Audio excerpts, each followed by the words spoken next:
Hi everyone, welcome back to our channel App Hacks. On today's tutorial, I'm gonna guide you how to change username in Reddit. So to get started, you need to head into Reddit application. Make sure to install and update your Reddit app so as to get the best user experience from this app. So when you get landed on this page, you need to tap on the profile icon which is at the upper right corner. So on this expanded menu, you need to tap on my profile option. So when you get access on this profile page of Reddit, you can see the edit option. Simply tap on edit.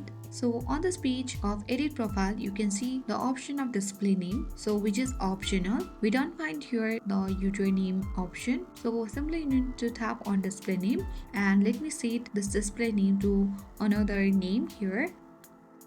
After you have added the display name, you need to tap on save button which is at the upper right corner.